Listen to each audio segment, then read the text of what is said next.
dernière en date de notre collaboration avec le comité Marc Chagall, c'est le thème floral, la collection de bouquets de fleurs.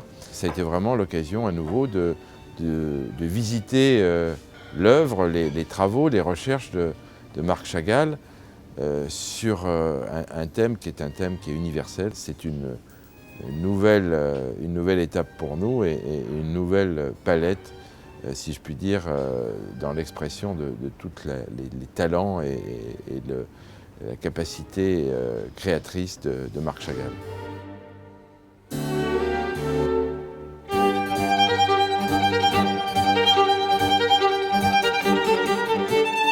Les bouquets de fleurs avec Chagall ou pour Chagall sont incroyablement importants et indissociables de l'œuvre, ou Chagall indissociable des bouquets de fleurs. Donc ça fait déjà un mariage idéal pour que tous les éléments puissent être réunis pour s'entendre.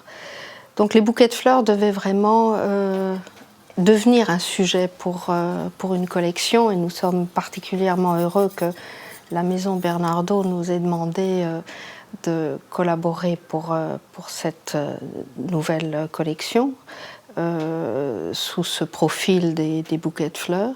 On savait au départ qu'il s'agissait d'une demande pour un service de thé, ce qui nous a ravis, bien entendu, parce que d'abord, la forme de la théière est très arrondie, en résonance parfaite avec l'univers de Chagall. Ces bouquets de fleurs devaient être choisis avec cette conscience que l'instant devait être vraiment mis en exergue.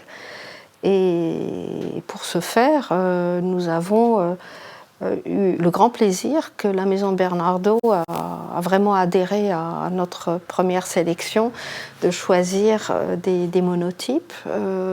C'est une technique à laquelle Chagall s'est consacré à partir des années 60. Le monotype est réalisé avec de l'huile et de l'encre de Chine, avec différents matériaux qui sont apposés sur une plaque de cuivre ou une plaque de plexiglas. Cette gravure, il le fait toujours avec le même matériau. Donc il peint avec le pinceau, il retourne de temps en temps le pinceau pour graver.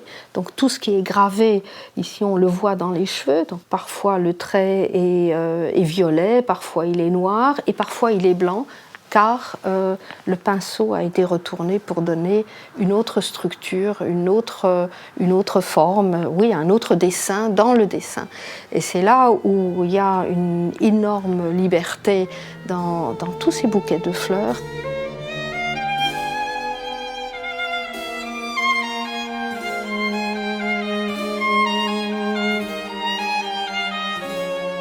Les éléments, les bouquets, vraiment les éléments iconographiques ont été déployés sur ces corps arrondis, ce qui n'était pas évident, avec autant de liberté que Chagall a utilisé sur son dessin ou sur sa peinture qu'il a conçue. Personnellement, ce qui m'a vraiment ravie en voyant la théière, dès les premiers essais, c'est de voir à quel point la liberté que la Maison Bernardaud a prise, à travers cette liberté que Chagall a déployée lui-même à 80 ans, avec un emplacement tout à fait audacieux.